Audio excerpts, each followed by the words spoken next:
नमस्कार। आपका अखबार के इस अंक में आपका स्वागत है। मैं हूं प्रदीप सिंह। कांग्रेस पार्टी जो देश की सबसे पुरानी पार्टी है, जो देश के विभाजन के लिए भी जिम्मेदार है, जो इस समय विपक्ष की सबसे बड़ी पार्टी है, वो एक बार फिर आग से खेल रही है। कांग्रेस पार्टी को इस समय सिर्फ एक बात दिखाई दे रही है कि कौन सा रास्ता अपनाए कि उसे सत्ता मिल सके। अब उसे मालूम है, वो लगातार जो है मुस्लिम तुष्टीकरण की राजनीति तो 1947 के बाद से ही करती रही है, कोई नई बात नहीं है। अब मुस्लिम तुष्टीकरण की राजनीति को वो एक नए पायदान पर, नई ऊंचाई पर ले जाना चाहती है। पार्टी मुसलमानों को ये संदेश देना चाहती है कि इस पूरे देश में अगर मुसलमानों का कोई हितैषी है तो वो कांग्रेस पार्टी है। अब इसका मतलब समझने की कोशिश कीजिए। कांग्रेस की लड़ाई राजनीतिक लड़ाई की बात कर रहा हूँ, सीधे किससे है? भारतीय जनता पार्टी से। भारतीय जनता पार्टी इस समय देश की नंबर 1 पार्टी है, केंद्र में सत्ता है, लगातार तीसरी बार सरकार बनी है केंद्र में, और इससे पहले भी 2 बार बन चुकी है। उसके अलावा 21 से ज़्यादा राज्यों में उसकी अकेले या अपने सहयोगियों के साथ सरकार है। तो कांग्रेस के सामने अपने पॉलिटिकल एग्जिस्टेंस का सवाल है। ये सिलसिला जो इस समय परिस्थिति है, ये लंबे समय तक नहीं बनी रह सकती। इसका मतलब है कि कांग्रेस और नीचे जाएगी। तो कांग्रेस को और नीचे जाने से रोकने के लिए कुछ चाहिए।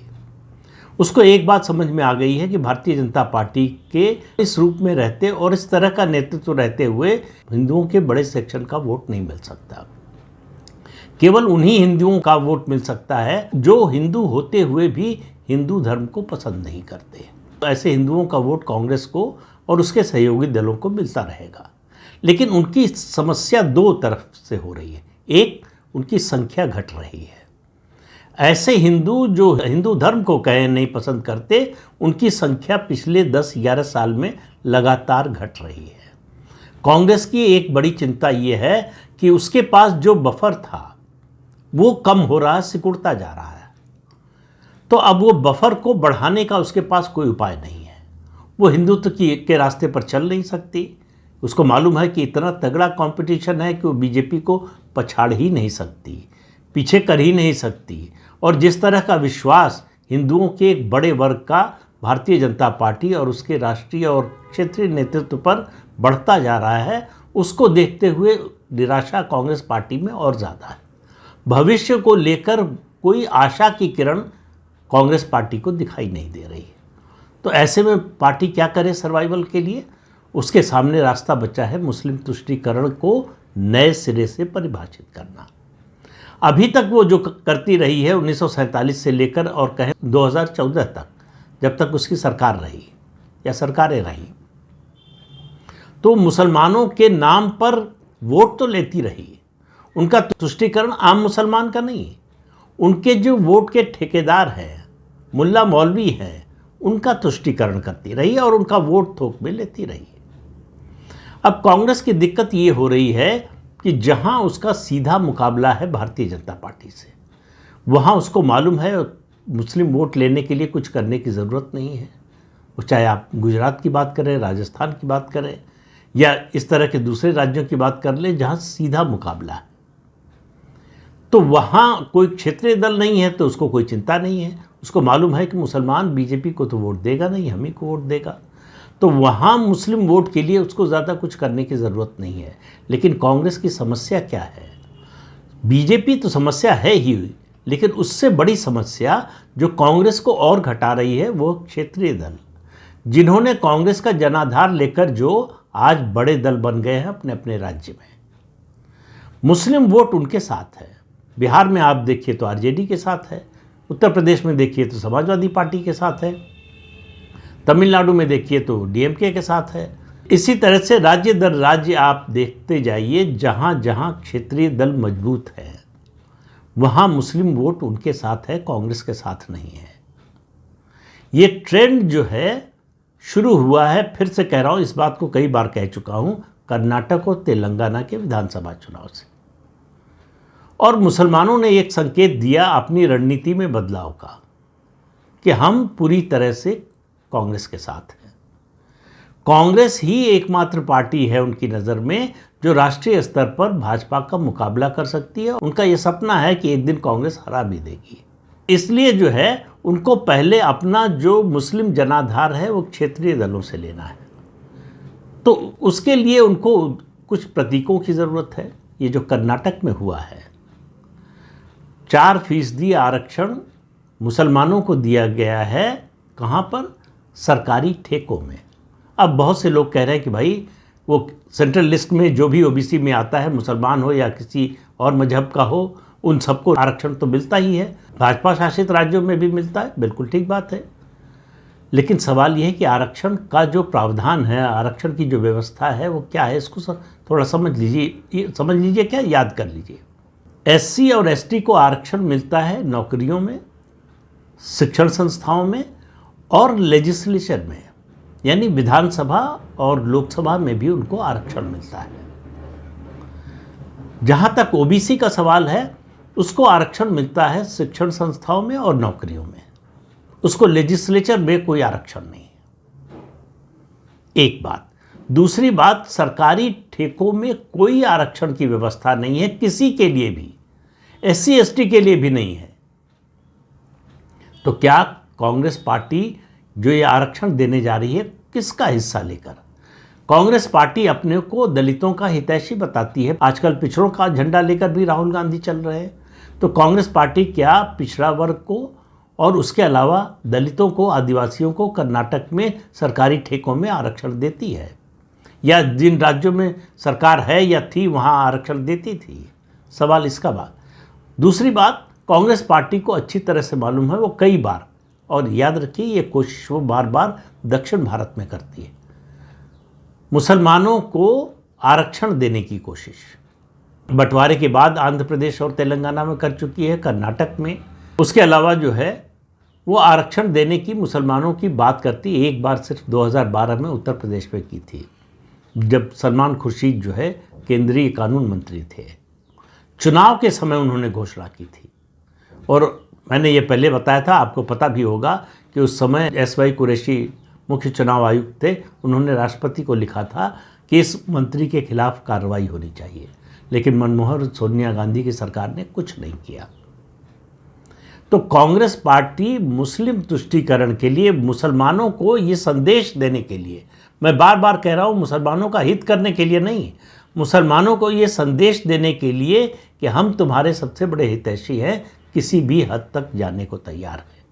उसका सबसे ताज़ा उदाहरण है कर्नाटक में विधानसभा में ये जो प्रस्ताव पास हुआ है, विधेयक पास हुआ है, जिसमें सरकारी ठेकों में 4% आरक्षण मुसलमानों को मिलेगा। संविधान में ऐसी कोई व्यवस्था नहीं है, वो जानते हैं। इसके बावजूद, और संविधान सभा में जो बहस हुई थी और धर्म के आधार पर आरक्षण देने का प्रस्ताव आया था, उसका घोर विरोध किया था सरदार पटेल और डॉक्टर भीमराव अंबेडकर ने। दूसरे लोगों ने भी किया, इसलिए पास नहीं हो पाया कि धर्म के आधार पर कोई आरक्षण नहीं दिया जाएगा। और कांग्रेस कहती है कि हम संविधान की रक्षा करते हैं, और काम जो कर रही है वो संविधान के ठीक विरुद्ध कर रही है। और आरक्षण अगर दे रही है तो जाहिर है कि वो आरक्षण का कोटा दलित, आदिवासी और पिछड़ों का कोटा काट कर ही दिया जाएगा, क्योंकि वो जब तक 50% से ऊपर आरक्षण नहीं जाता तब तक आप जो है वो और कहाँ से देंगे। 50% में अगर एससी एसटी ओबीसी को मिल रहा है तो उसी में कटौती करके देंगे। तो ये जो खेल खेल रही है कांग्रेस पार्टी मुसलमानों को खुश करने के लिए, एससी एसटी और ओबीसी के आरक्षण में जो कटौती की कोशिश कर रही है। और याद कीजिए, लोकसभा चुनाव के दौरान हर सभा में प्रधानमंत्री नरेंद्र मोदी कहते थे कि कांग्रेस पार्टी जहां भी सत्ता में आएगी वहां वो एससी एसटी और ओबीसी का आरक्षण काटकर मुसलमानों को देगी। आज वो बात सही साबित हो रही है। और कर्नाटक में बवाल इसलिए और ज़्यादा बढ़ गया है कि कर्नाटक के डिप्टी सीएम और कर्नाटक के कांग्रेस के प्रदेश अध्यक्ष डीके शिवकुमार, उन्होंने एक निजी कार्यक्रम में ये कहा कि हाँ, मुझे मालूम है कि इस मुद्दे को लेकर कुछ लोग अदालत जाएंगे, देखते हैं अदालत क्या करती है। और इसके अलावा जो है, अगर ज़रूरत पड़ी तो संविधान में संशोधन भी करेंगे ये मुसलमानों को आरक्षण देने के लिए। अब इसको बीजेपी ने उठा लिया कि आप तो संविधान की रक्षा करने की बात करते थे, बाबा साहब अम्बेडकर तो इसके पक्ष में कभी नहीं थे, संविधान सभा जो थी उसमें इसके पक्ष में कोई नहीं था, इसीलिए आज तक धर्म के आधार पर आरक्षण की व्यवस्था नहीं है। लेकिन कांग्रेस पार्टी ये अच्छी तरह से जानते हुए, हालांकि आंध्र प्रदेश में जो है उसने कोशिश की, हाई कोर्ट उसके बाद सुप्रीम कोर्ट ने मना कर दिया, रिजेक्ट कर दिया कि संविधान में कोई व्यवस्था नहीं है धर्म के आधार पर आरक्षण देने की। फिर भी सवाल है कांग्रेस पार्टी बार बार ये क्यों कर रही है? वो सिर्फ मुसलमानों को संदेश दे रही है कि देखो हम तुमसे लड़ने के लिए कहाँ तक जाने को तैयार हैं। और बहुत से लोगों को लगता है कि ये कांग्रेस पार्टी कर रही है बीजेपी को निशाना बनाने के लिए, जो कि मेरी नज़र में बिल्कुल गलत है। कांग्रेस पार्टी के निशाने पर इस समय अगर प्राथमिकता की दृष्टि से कहें तो पहले क्षेत्रीय दल हैं, क्योंकि क्षेत्रीय दलों से अपना जनाधार जब तक वापस नहीं लेती कांग्रेस, तब तक बीजेपी से लड़ने की स्थिति में नहीं आए। और बीजेपी से लड़ने की बात छोड़ दीजिए, जहां क्षेत्रीय दल प्रभावी हैं वहां कांग्रेस पार्टी उनकी पिछलग्गू है या तो हाशिए पर है। पश्चिम बंगाल में देखिए, एक लोकसभा की सीट है, विधानसभा में एक भी सीट नहीं है। इसी तरह से आप देखिए बिहार में तो आरजेडी की पिछलग्गू है, जो सीट दे दे आरजेडी। उत्तर प्रदेश में समाजवादी पार्टी की, ममता बनर्जी पूछ नहीं रही हैं पश्चिम बंगाल में, तमिलनाडु में डीएमके जो दे दे। तो इसलिए कांग्रेस पार्टी को लग रहा है कि जहां भी क्षेत्रीय दल हैं उनसे पहले लड़ाई लड़कर जीतो और वहां क्षेत्रीय दलों से आगे हो, उनसे ज़्यादा ताकतवर बनो, तो आपको आने वाले दिनों में दिखेगा। मुझे मालूम नहीं कि ये 2025 के बिहार विधानसभा चुनाव और 2027 के उत्तर प्रदेश विधानसभा चुनाव में ये होगा कि नहीं, लेकिन इसमें बहुत ज़्यादा समय नहीं लगने वाला है जब कांग्रेस पार्टी इन क्षेत्रीय दलों से अपना गठबंधन तोड़ेगी, आरजेडी से भी और समाजवादी पार्टी से भी। अब इसके अलावा जो है कांग्रेस पार्टी के पास कोई रास्ता नहीं बचा है। तो कांग्रेस पार्टी दरअसल अपने पॉलिटिकल सर्वाइवल के लिए लड़ रही है। अब उसके लिए सत्ता का लक्ष्य बहुत दूर हो गया है, दिल्ली बहुत दूर हो गई है कांग्रेस पार्टी के लिए। अब कांग्रेस पार्टी के लिए समस्या ये है कि वो सरवाइव करे तब आगे लड़ने की सोच सकती है। तो कांग्रेस पार्टी का जो ये सर्वाइवल इंस्टिंक्ट है वो किसी भी राजनीतिक दल के लिए हो और वो अपना जनाधार बढ़ाना चाहे, इसमें कोई हर्ज नहीं है, अच्छी ही बात है। और देश की दूसरी सबसे बड़ी पार्टी ऐसा करना चाहे तो और अच्छी बात है। लेकिन उसका ये उद्देश्य, अपने इस उद्देश्य को हासिल करने के लिए वो देश में अलगाववाद किए, देश में सांप्रदायिकता किए, देश में अराजकता का माहौल बना रही है। वो ये जो हिंदू मुस्लिम मामला बना रही है, इसका नतीजा बहुत बुरा होने वाला है। और उसका कारण है कांग्रेस पार्टी को इसी में अपना भविष्य दिख रहा है। कांग्रेस पार्टी को दिखाई दे रहा है कि देश की डेमोग्राफी बदल रही है, आने वाले समय में मुस्लिम वोट का महत्व बढ़ने वाला है, ऐसे चुनाव क्षेत्रों की संख्या बढ़ने वाली है जहां मुस्लिम वोट ज़्यादा प्रभावी होगा, वो जिसके साथ होगा उसकी जीत होगी। तो इस डेमोग्राफिक चेंज का कांग्रेस पार्टी राजनीतिक लाभ उठाना चाहती है। मुसलमानों के हित की चिंता नहीं है उसको अपने राजनीतिक हित की चिंता है, उससे अपने राजनीतिक सर्वाइवल की चिंता है। तो उसको लग रहा है, इसलिए आप देखिए कि घुसपैठियों का मामला हो, रोहिंग्या का मामला हो, कांग्रेस पार्टी इस पर बिल्कुल चुप है। चाहे आप झारखंड में देख लीजिए, चाहे आप पश्चिम बंगाल में देख लीजिए, असम में देख लीजिए, नॉर्थ ईस्ट में देख लीजिए, देश के किसी राज्य में देख लीजिए, जहाँ जहाँ ये अवैध घुसपैठिए हैं कांग्रेस उनके साथ खड़ी है, क्योंकि कांग्रेस को मालूम है कि ये उसका कैप्टिव वोट बैंक बन सकते हैं। लेकिन शर्त ये है कि उन इलाकों में कांग्रेस नंबर 1 की पार्टी हो बीजेपी के अलावा। अगर कोई और पार्टी है, जैसे पश्चिम बंगाल का उदाहरण लीजिए, ममता बनर्जी के रहते वो वोट कांग्रेस को नहीं मिल सकता है। झारखंड मुक्ति मोर्चा और हेमंत सोरेन के रहते वो वोट कांग्रेस को नहीं मिल सकता है। तो कांग्रेस के सामने समस्या या कहिए लक्ष्य जो है वो पहले इन पार्टियों को निपटाना है। तो दरअसल वो एक तरह से अनजाने में भाजपा की मदद कर रहे हैं।